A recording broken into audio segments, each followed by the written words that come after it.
Welcome to By All Means Necessary, Real Recovery Talk. I'm Marco Murillo, and I'm a grateful recovering addict. This is episode 2, Drugs in the Kitchen. Like I mentioned to you guys before, I am a private chef. My whole life, I've worked in restaurants and kitchens. I worked, like I said, I was born and raised in Las Vegas. I worked in a very prestigious hotel for 7 years and in Las Vegas. And when I first started working in this hotel, it was an apprentice sous chef program. It was a 5-year program. So I went into it at 22 years old, not knowing anything about, I didn't go to culinary school. I walked into this hotel raw. I didn't really know too much about cooking, about the culinary industry or the field.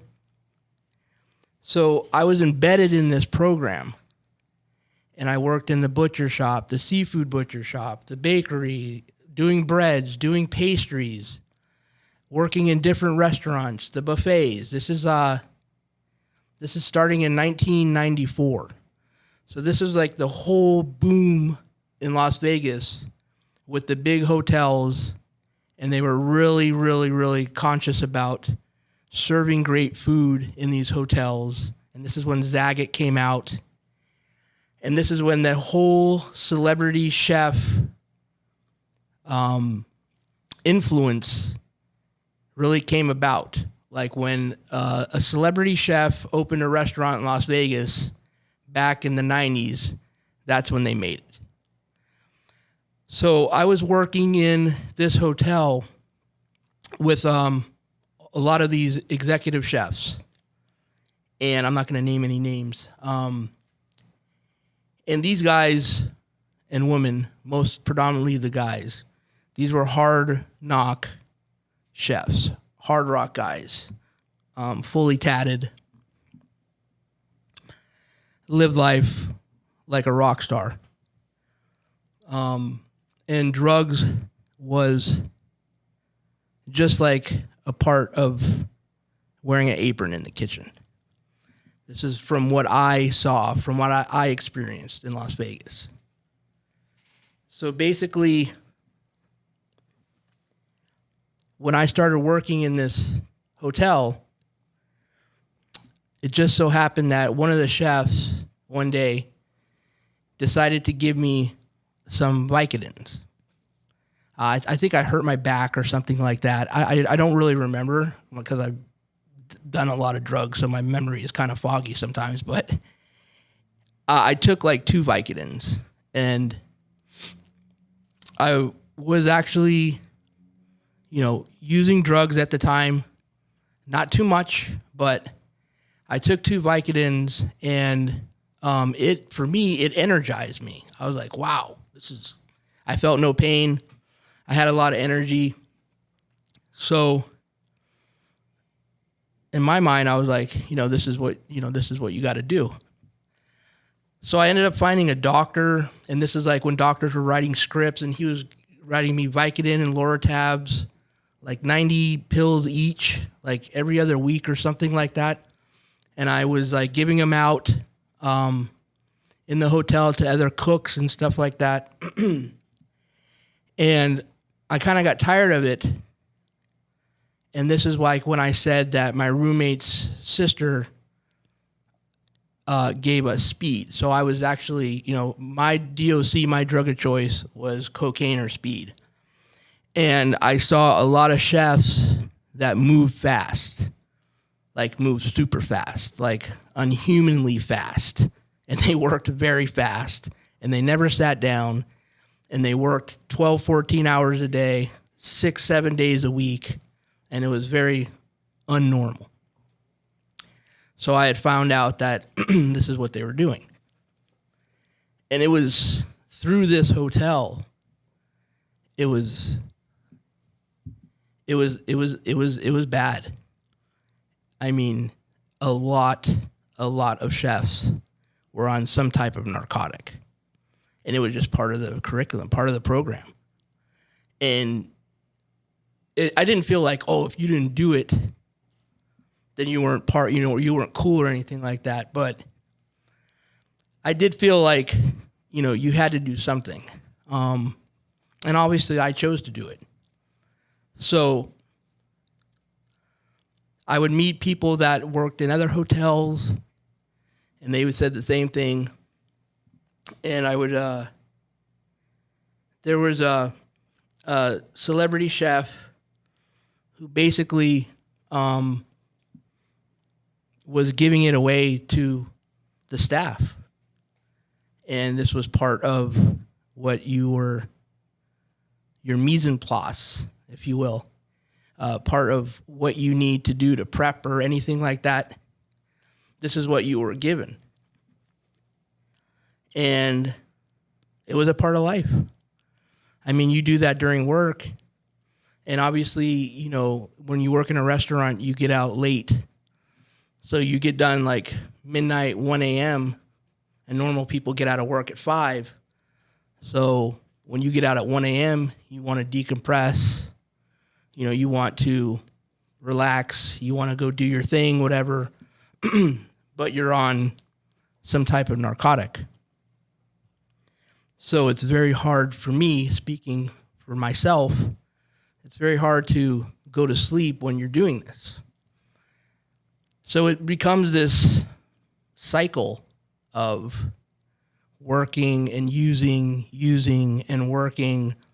Your day off, you're using, and it's a beast. It really is.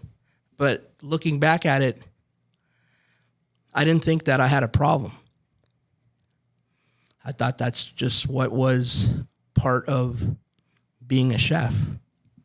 And obviously, like, I idolized these people, these individuals, because they were huge in the industry or in Las Vegas. So it was a part of the dynamic of being a cook, of being this apprentice sous chef in this program. I finished the program, and I worked at the hotel for another 2 years, and then I was asked by this celebrity chef to go to New York. I was supposed to be there for 3 months and help open his restaurant. And mind you, I've never been to New York. I grew up in Las Vegas on the West Coast. I fly out to New York, and I immediately fell in love. I landed in JFK, took a cab to in the city in Manhattan, like kind of midtown, and it was just unbelievable. It was like a culture shock. And my habit followed me. My habit definitely followed me, but at the same time, going into this restaurant in New York, people were doing the same thing in New York as they were doing in Las Vegas. And it was predominantly cocaine. And it was everywhere. It was everywhere in New York that I went to. So I basically worked at a couple 3-star restaurants my first 6 years in New York. And I had some friends, and they were all chefs, and we all used, and it was part of who I was. It was part of the dynamic of being an inspiring chef. And I actually met my wife at a food show. And she is a chef as well, but she actually had never touched, when I met her, she still doesn't. She never touched any drugs. And we decided to open up a restaurant in Brooklyn, New York. So we opened up this restaurant in Brooklyn, and I'm still using. And my using is getting worse. And the restaurant is doing good. We're actually getting reviews in the New York Times, the New York Magazine. We're in Brooklyn, and we're not in the city, but we're getting noticed. And my head started blowing up. The narcissist in me, I thought I was like this. I'm going to be this huge celebrity chef, and I'm feeding myself daily with cocaine. And what happened was that we had a restaurant. We opened up we closed the restaurant. We opened up a catering company because people were asking us to do catering, and it was more profitable. We opened up a wine bar in the same space. And during this time, this is a good segue. This is like when Chopped and all those cooking shows on TV were pretty big. So I received an email to go on Chopped, and I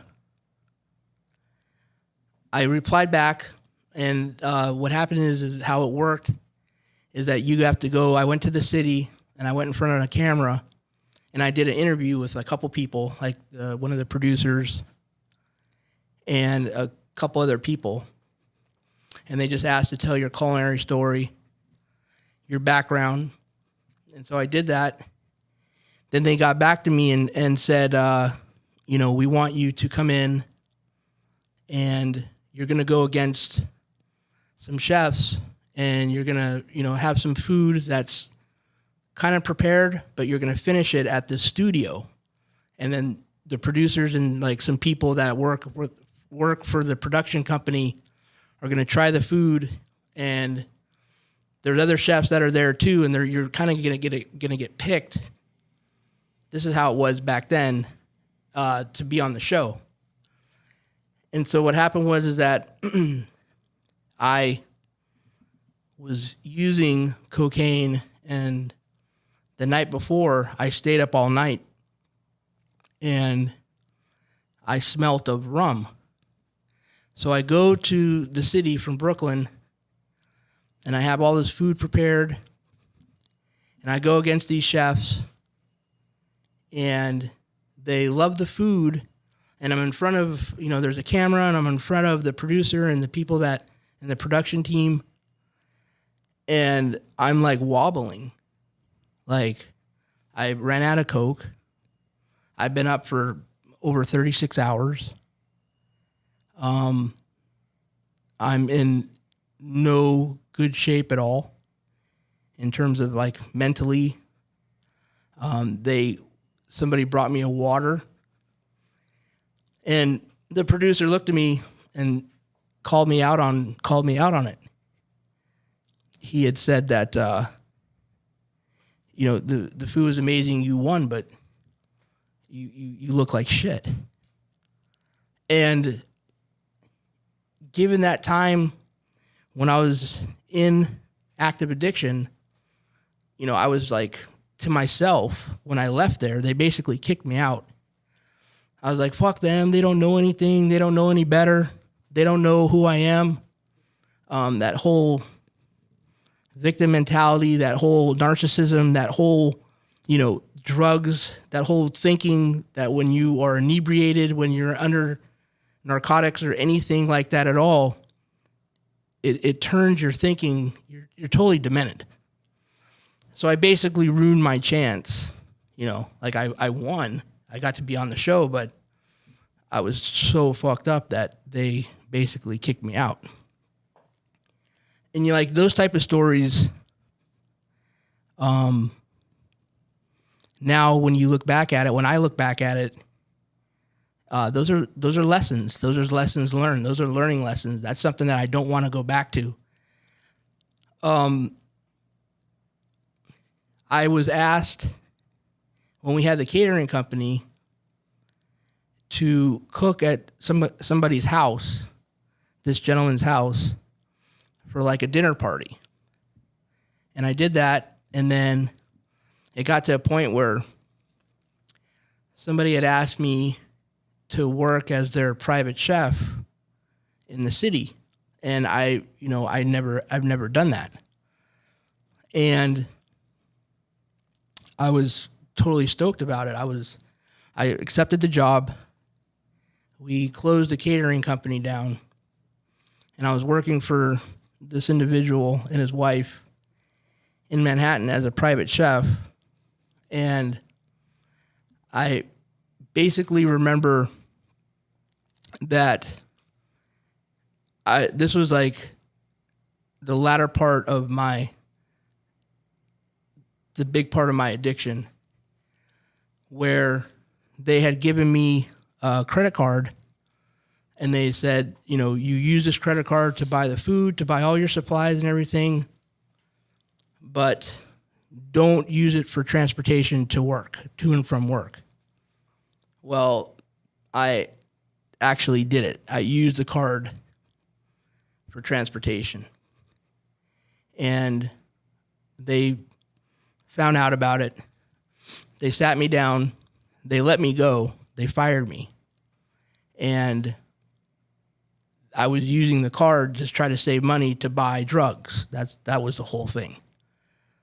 So this whole thing about, I kept cooking, I kept being a chef, I kept using drugs while I was working, was something to where it was like the demise of me in terms of my active addiction.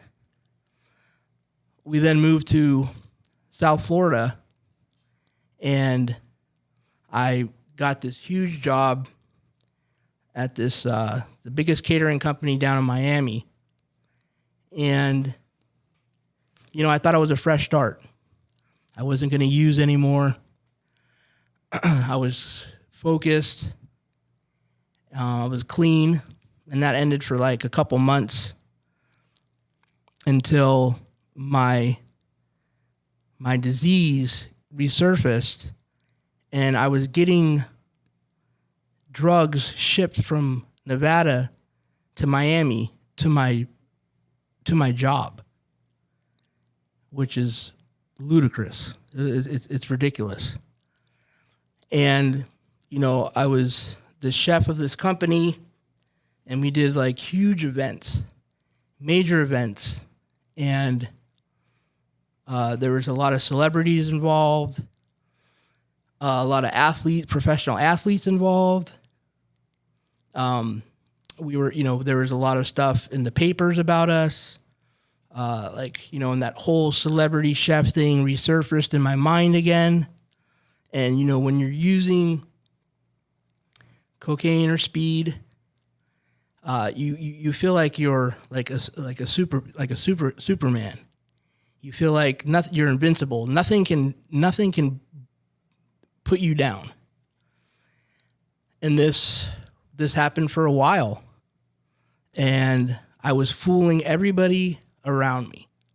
And that's the point that I'm trying to make, is that you really scam and con people, and you're really manipulating everybody around you just so you can get that next one, that next fix. And ultimately it ends. And it ends in many different ways. But by the grace of God, I was never arrested. I've never overdosed. I just basically hit my rock bottom. I crashed. I went home, and I couldn't do it anymore. I couldn't go to work and pick up drugs at my work and tell them that it's something else. I couldn't commute anymore. I couldn't live that lie anymore. And that's when basically I gave up. I gave up on this whole lifestyle of being like these chefs that I thought was something that I wanted to be, and I was trying to mimic. But at the end of the day, it was just a whole facade. It was bullshit. It was a life that wasn't real, and I was tearing myself down. So that's when I actually went to rehab. So that is what I wanted to talk about in terms of drugs in the kitchen. And I'm a private chef now, and I'm 7 years clean. I'm coming up on 7 years clean. And I'm still working in the industry, and I feel good about it. And I'm very grateful. I'm very grateful for being clean and having that experience in terms of working in the restaurant industry with a lot of different variables in terms of drugs and things like that are involved back then. So thank you for letting me share.